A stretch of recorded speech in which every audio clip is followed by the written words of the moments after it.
Salut à tous et bienvenue sur la chaîne JKM officiel TV.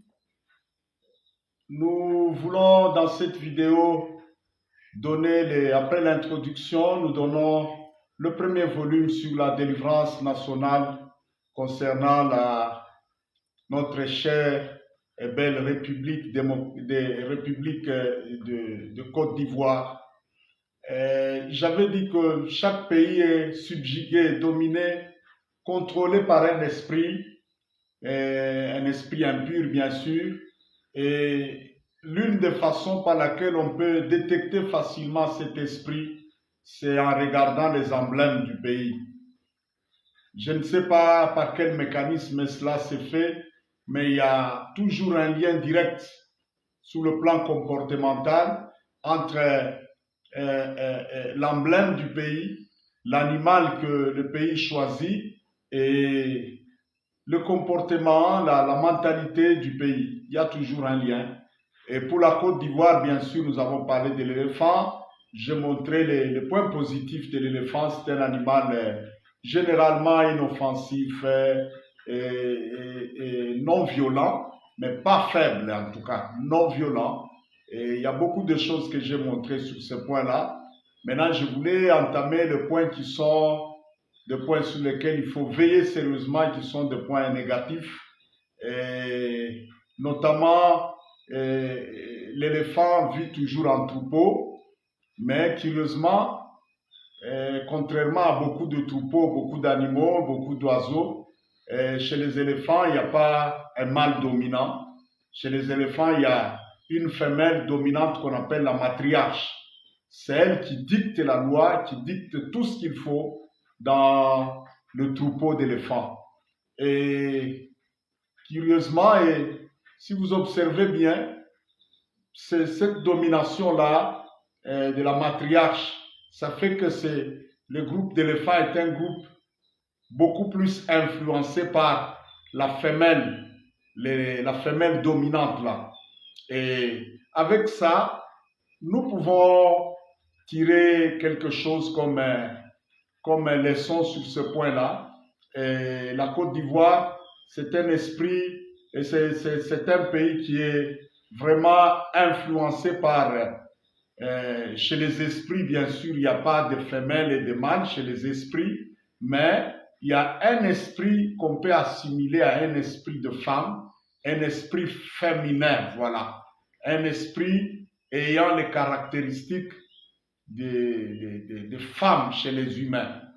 Et si vous observez bien et vous regardez la Côte d'Ivoire, vous allez voir que les femmes souvent ont un penchant émotif. Elles sont plus émotives que les hommes, elles sont plus sentimentales que les hommes. Et les femmes aiment ce qui est sensationnel, ce qui touche un peu plus le côté sentimental. Les femmes sont comme ça. Et si vous observez bien la société ivoirienne, c'est une société qui aime beaucoup les buzz, qui aime beaucoup les sensationnels, et qui aime beaucoup, même dans les choses de Dieu et en matière de religion, ils aiment beaucoup les, les, les, les dons spirituels spectaculaires, les prophéties, les ceci. La population ivoirienne est beaucoup plus attirée par ça. Et elle est beaucoup plus une population qui aime cet aspect qui touche un peu, qui émeut un peu, qui stimule, qui réveille les émotions. Ça, les Ivoiriens aiment beaucoup ça. Et c'est pas mauvais, mais il faut faire attention parce que le côté féminin, ce n'est pas seulement l'émotionnel, le sentimental. Bien sûr, ça aussi un effet. Quand quelqu'un est trop émotif, il est trop sentimental, il est aussi facilement manipulable.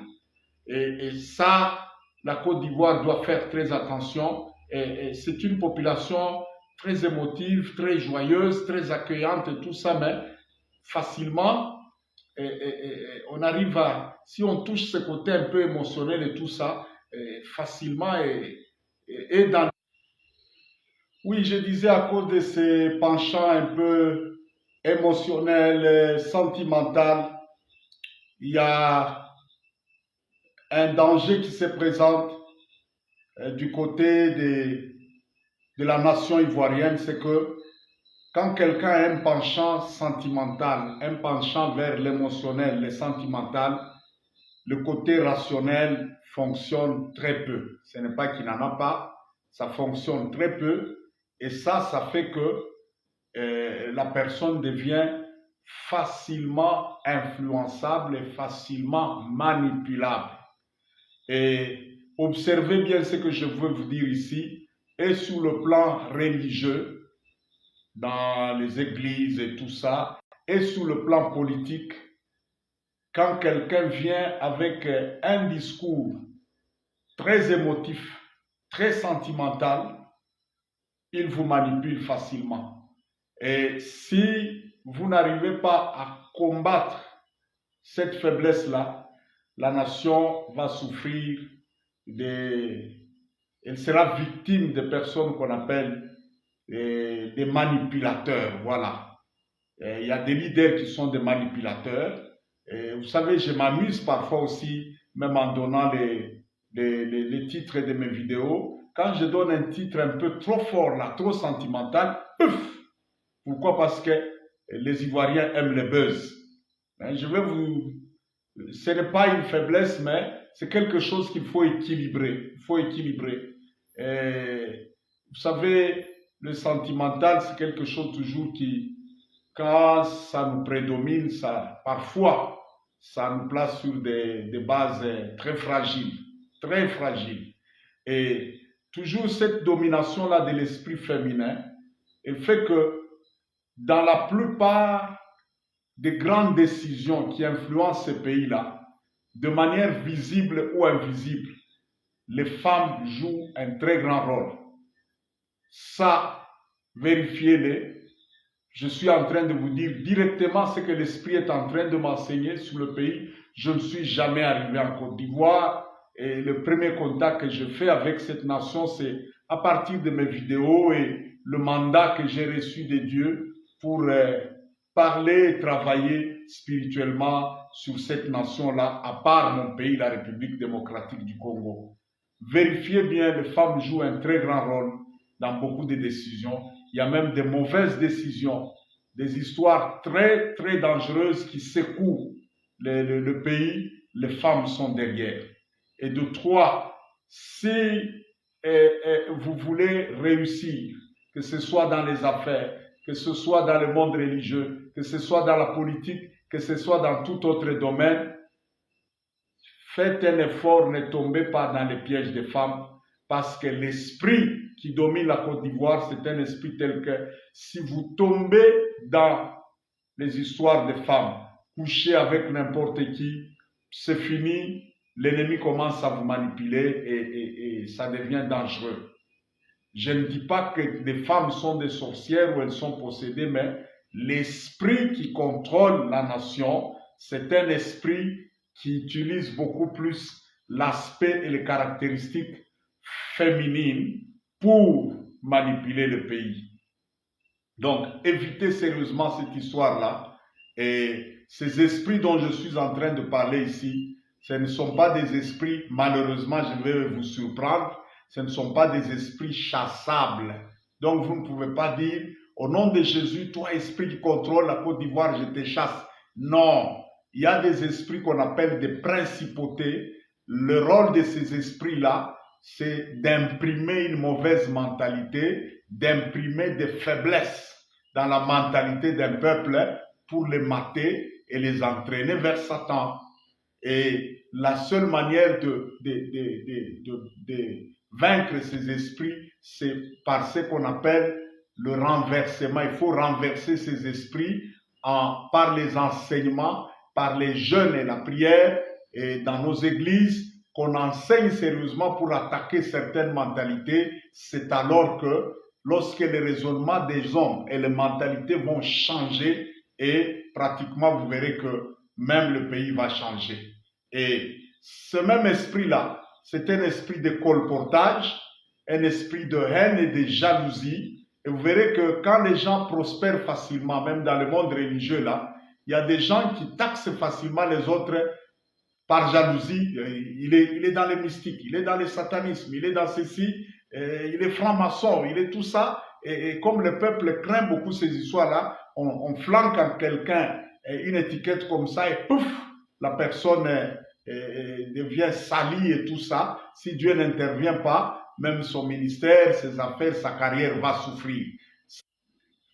Et donc, pour me résumer, mes très chers frères, Côte d'Ivoire, pays béni, si vous voulez voir émerger une nation très forte, si vous voulez émerger vous-même dans ce pays-là, il y a des esprits qui impriment certaines mentalités, et ces mentalités-là, si vous vous laissez entraîner par cette mentalité, c'est fini, Satan vous a eu. Vous pouvez être bishop, archibishop, santibishop, qui que vous soyez, priant ou ne pas priant, politicien, businessman, businesswoman et tout ça. Écoutez, faites attention à ceci. Évitez d'être trop émotif et trop sentimental. Priez et que Dieu vous aide à ne pas être... Vous savez, dans la Bible, quand quelqu'un est très influençable par ses sentiments et ses émotions, on appelle cette personne-là un esprit simple. Ne soyez pas des esprits simples. Ça, c'est de un. De deux, évitez les histoires de femmes. Couchez avec tout le monde. Si vous êtes un homme, vous couchez avec toutes les femmes. Si vous êtes une femme, vous couchez avec tous les hommes. Quand vous tombez dans cette histoire-là, cet esprit va vous affaiblir sur le plan intellectuel, sur le plan du raisonnement, sur le plan du discernement, et vous allez être influençable à partir des relations que vous avez et sur le plan sentimental, les personnes avec lesquelles vous courez, tout ça, et vous fréquentez, avec lesquelles vous sortez. Il y a même des erreurs, des graves décisions qui ont été prises dans ce pays. Vous voyez des hommes, des leaders politiques et tout ça, mais derrière ces personnalités-là, ce sont les femmes qui les ont entraînées. Et ça, peut-être vous ne le saurez pas, ces personnes ne vont jamais vous avouer ça, mais elles-mêmes, quand je dis là, elles le savent. Donc, si vous voulez prospérer dans ce pays-là, évitez d'être une personne faible sur le plan sentimental, sur le plan des femmes, des filles et tout ça. Évitez cette faiblesse-là, évitez de coucher avec n'importe qui. Cet esprit va vous contrôler. Et enfin, évitez la jalousie inutile, les colportages, les calomnies, les répandre des faux bruits sur les gens que vous ne vérifiez pas. Évitez ces esprits-là parce que ça peut vous amener loin et même ça va détruire cette chère nation qui est la Côte d'Ivoire. Ça va déranger même l'unité nationale du pays. Évitez le sentimentalisme. Vous êtes peut-être du Nord, parce qu'un leader est du Nord, vous avez un penchant pour lui sans raison. Vous êtes du Sud, parce qu'un leader est du Sud, vous avez un penchant pour lui sans raison. Ça va détruire la nation. Tout ça, c'est un esprit sentimentaliste qui est insufflé par l'ennemi, par le diable, à partir du monde des ténèbres, à partir de cette principauté démoniaque qui est en train d'influencer la chère et belle nation de la Côte d'Ivoire. Que Dieu puisse aider la Côte d'Ivoire, que ces paroles ne puissent pas s'échapper. Ne considérez pas ça comme des simples analyses. Ces vérités, Jésus a dit, vous connaîtrez la vérité et la vérité vous rendra libre. Ces vérités sont les premières vérités, mais je sais qu'il y a des hommes de Dieu puissants, des hommes de Dieu bien, qui vous enseignent toujours ces choses. Et parfois, certains de ces hommes de Dieu-là, l'ennemi les a déjà flanqués des étiquettes telles que c'est un franc-maçon, c'est un ceci, c'est un ceci. Mais vous ne comprenez pas, vous vous laissez entraîner par le sentimentalisme sans analyser à fond et savoir pourquoi on dit telle chose sur la personne. C'est très dangereux. Merci beaucoup. Nous allons continuer. On n'a pas encore terminé. Que Dieu bénisse la Côte d'Ivoire. Que Dieu bénisse la chaîne JKM officielle TV. Soyons tous couverts par le sang de Jésus et que l'ennemi ne puisse attaquer ni cette chaîne, ni moi-même, ni vous qui suivez. Que toute arme forgée contre cette chaîne et contre ces émissions soit sans effet. Que les flèches qui seront lancées contre cette chaîne retournent à ceux qui vont les lancer. Merci, à très bientôt sur la chaîne JKM officielle TV.